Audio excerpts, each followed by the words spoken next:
Okay, it's Sunday morning at Romford Horror Festival. We've just seen some fantastic short films in the short film showcase. That's a lot of S's.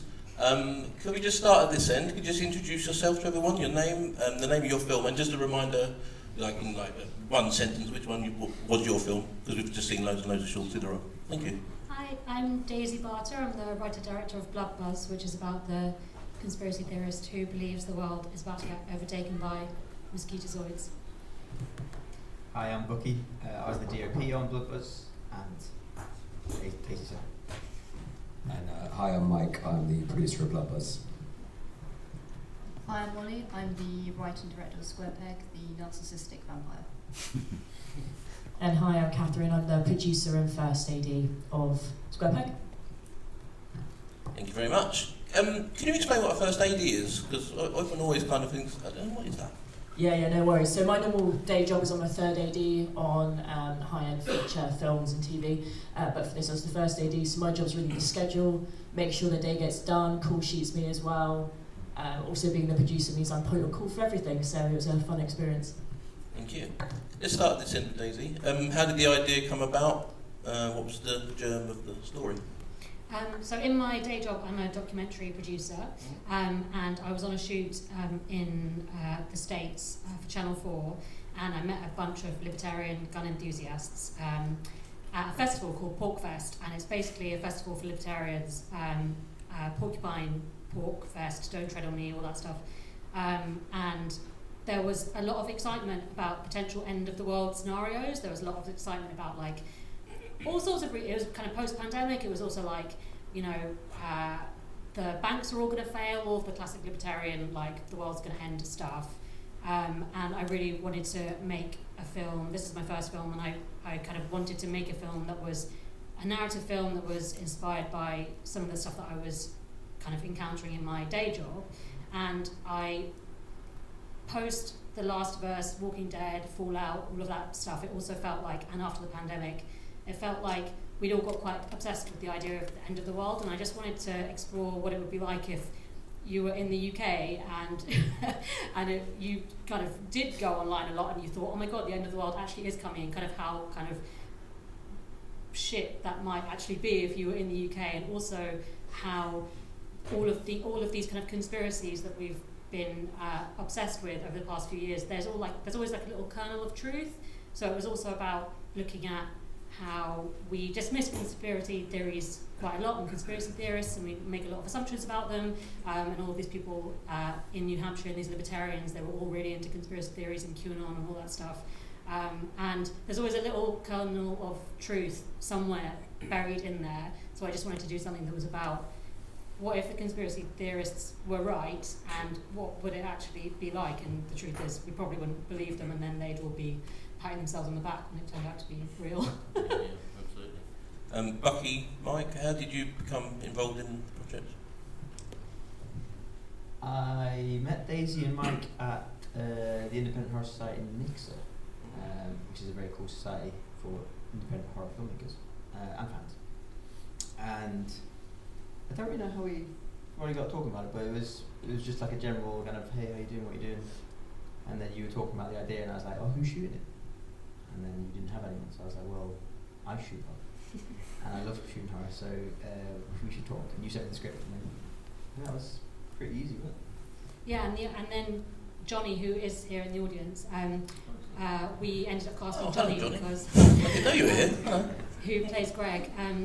We ended up casting Johnny based just through Bucky was like, by the way, have you got someone for Greg? Because I think Johnny would be great, and we literally just looked at a few clips of Johnny and we were like, that's it, we've got our Greg.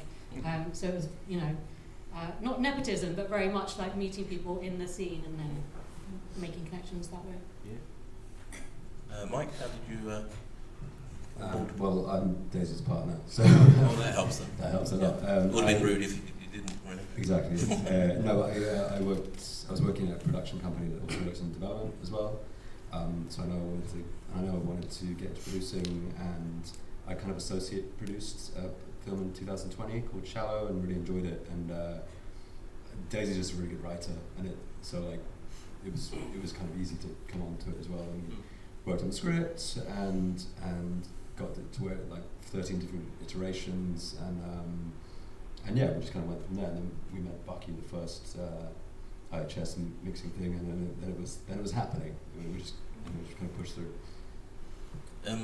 Molly and Catherine down the end. How did the idea first come about, and how did you start collaborating on it?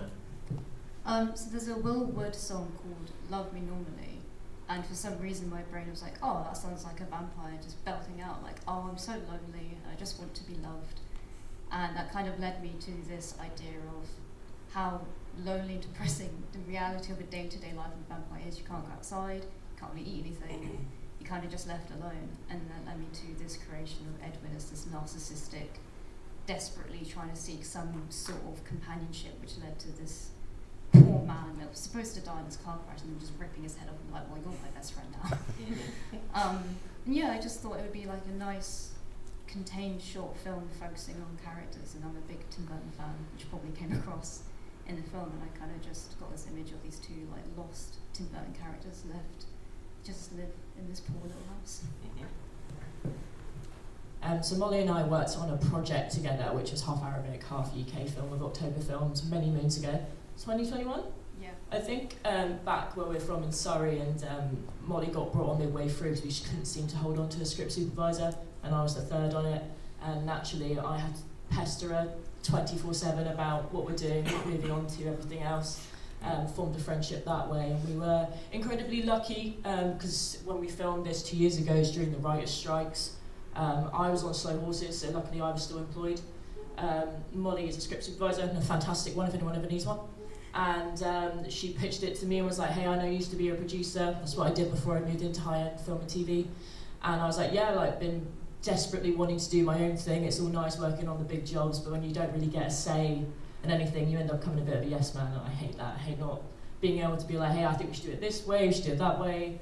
And Molly was like, look, we've got time, there's crew out there that are available that desperately want to work. And she sent me the script, and I was like, I'm on board, let's crack on with this. And it was such a pleasant experience. It was tough, we had to put it together pretty quickly, and we're so fortunate with the crew that we got. Like, our gaffer is the gaffer from Star Wars Rogue One, Werner, who was incredible, who we actually worked together on that project with. So many people that were involved. So Liquid Death, the drinks company that used to be in the UK, they sponsored us because we don't have any water on location. I just sent them a cold email being like, hey, how do you feel about this? And they were like, yeah, fine. So in the fridge, you might have just about seen a Liquid Death can. But we were so lucky, we got sponsored by Cinearg through Jarvis John, who's a fantastic video operator. And we were just so fortunate with location, with the crew, with everything. It panned out quite well. Can I just quickly say, I loved Bloodbuzz. Oh, Yeah, I just want to add that very quickly. We love Square Peg. Right, I'm done. We briefly touched on the cast of your film, which is great, and similarly, very few characters, even one less in your film, but it lives and dies on the cast, and they are both fantastic. How did you get to work with them two? Luck is the honest answer, but Julie Potts had worked with my now husband on a show. He's a sound mixer, and I was a big fan. I was like, you don't think if I sent him the script, he might do it? If I was like, it was a weekend, you'll be in and out, very easy, one location, and very luckily he said, yep, I'll do it. Give me the dates and I'll be there. Steve Kinman, who was fantastic as Morris, was he's a puppeteer by day. So he works with like animatronics and stuff, and I messaged him because he also does voiceover work. I was just like, I think you would be really good. Do you mind if I stick you in a chair for like a day and a half? And he was just fantastic, and he just got it immediately. Yeah. I wanted to ask about the chair. Is it going to ruin you don't have to answer this. No. It's going to ruin anything. It's a fantastic question. Okay, yeah. So Ruby Todd, who is our art director, who is, can I swear? Yeah. Shall I be polite? She's a fucking badass bitch. She is so good. So we were able to, me on I think it was a Tuesday with our mate Matt, went around London trying to find matching sets, and we were able to find this 3-piece set sofa, and we ended up giving it to Ruby, and we were like, look, what do you think you could do with this? We were so thankful for Steve's input as well, for him being a puppeteer. He was like, look, I can get in and out of anything. Don't worry about it. Don't worry about my welfare. I very much care for his welfare. And so Ruby was able to basically just cut it down the middle, take out the springs, take everything out. So essentially we would kind of lift the chair over him, and it was all measured up for his height restrictions as well, so he's not like crouching down in the chair for hours and hours on end. She was able to do it in such a very quick, half a day. Because even though this location was getting bulldozed, they were like, do what you want. And she was like, please let me have a month, please. I was like, we don't have a month in budget, mate. Sorry, you've got half a week. Sorry, half a week to do what you want to do. And she absolutely smashed it. So her and our whole art team, Shaq, did the portrait, the painting. That's in my kitchen. That's in her kitchen in half a day. Like, just our arts department team all day long were absolutely phenomenal, fantastic. Like, couldn't have done it without them. What was the biggest challenge on your film, Daisy? Working on farms. Don't recommend it. What, a licensing thing or There's where? usually no power, there's usually no toilets, there's animals, actual bugs, farmers, there's a lot of running around getting last minute generators. The car ran out, one of the car ran out of batteries, so we had to, we were at 3 a.m. trying to get YouTube to figure out how to make a car battery work. We had some stray horses walk into set, which was fun. I don't know. I had this fucking genius idea, which was let's set it on a farm because that would be cheap. Because we'll find an abandoned one, and actually no, that's more expensive because you've got to figure out. It was a literal abandoned farm in the middle of Suffolk, and then we actually had 2 farm locations, and we seamlessly cut between 2 different farm locations, and the night shoot is in a completely different place than the day farm scene, basically. But we ended up having to get in like a camping loo. We had to bring in all of the water and all of the drinks. We had to bring in a generator. Bucky did an amazing job with all of the camera team, basically figuring out what we could do with lights and with the camera and with batteries and all this stuff with basically just a generator. And the generator was quite noisy, so we had to put the generator far enough away, but also be able to charge things all day. And then we basically got like a little Airbnb that was down the road in Suffolk. And if there was an emergency, we had our editor, Callum, there ditting, and a runner going back and forth. And then if there was a kind of power emergency, basically we'd take things. We didn't end up having a power emergency because it was only one day on that farm location. But I think it was the fact that we did it in 3 days. We had 2 night shoots, and we did it on a really low budget. And for more than half of that, we didn't have any power where we were. So we had to be really creative. But I always think that is helpful, and you guys did such an amazing job on the night shoot. Like when they were lighting it, and I was looking at the shots of it. It was just, I was like, how have you done this when there's no power? You've just done such a brilliant job. So that was the trickiest thing, but it actually ended up making it look amazing. I think it was a good thing. Yeah. There was also a fireworks display halfway through one of the internals. We were just like in like hour 7 inside, and then next door, like all the local park decided to do like a 20-minute full-on fireworks display because it was a Tuesday or something. And done what the occasion was. We just had to wait to sit and down tools for 20 minutes while these fireworks went on. Random stuff like that. Yeah. But did anyone have an audience question at this point? Pop your hand up. Yeah, you might need to shout. Is that okay? Whereabouts in Suffolk? Where was the vampire flag? In Suffolk, I can't remember the specific location. My family's based in Felixstowe. So it was a couple of hours north of Felixstowe. I can't quite remember. It's an old abandoned farm. About like 20 minutes from Lowestoft, I think. Just 20 minutes inwards from Lowestoft. Quite a rural area. What was it? Was there a second part to the question? Where was the vampire's lair? Oh, right. Love it being called a lair. It's where we filmed was Surrey, so my neighbours were knocking down a very, very old, like, falling apart house, and I kind of was like, do you mind if we shoot some stuff in here for a couple of days? So yeah, just like Surrey area near Guildford. Anyone else? Was there any scene? Was there any? Oh, there we go. Was there any scene that you really liked, but you had to lose it in the editing process? Actually, I want to look at this question because I just realised there's a shot missing in the film, and it's when Ed goes mental health. Yeah. Why did you choose to not shoot a shot of him doing that? Because I thought it was quite funny. Yeah, there is. So there is one when he does the mental health line. He's actually holding a knife up, and going mental health with the kind of knife just like loose. It all looked a bit kind of loose and weird. Tonally it didn't quite work because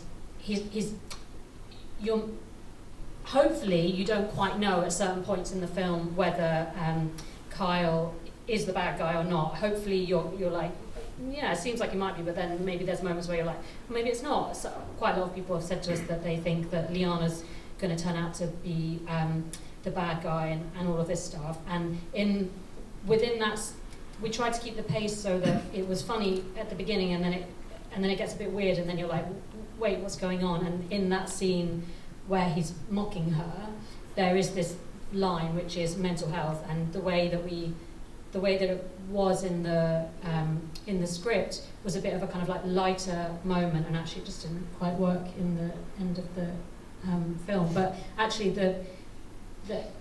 I don't know how we managed it, but we didn't have to cut anything out actually. But I think part of that is because we spent a long time getting the script right. Me and Mike spent a long time. I mean, it felt like a long time. It actually wasn't that long at all. It was a year from the first draft to the final cut. But we gave up our whole lives and basically did a lot of versions of the script. And thinking about like writing with the producer was a really great way to do it. Sometimes I'd write things and he'd be like, "Well, how are you gonna make that? Like, what? That's gonna be expensive." And I'd be like, "But I'm a creative writer. I need to be free to." No. So actually, that was quite helpful in that as we were writing it, we knew what we were going to be, how we were going to be doing it, and where we were going to be shooting it, and we were planning all of that stuff. So it was quite planned beforehand. I suppose it also helps. We shot this in 2 blocks, quite like far apart.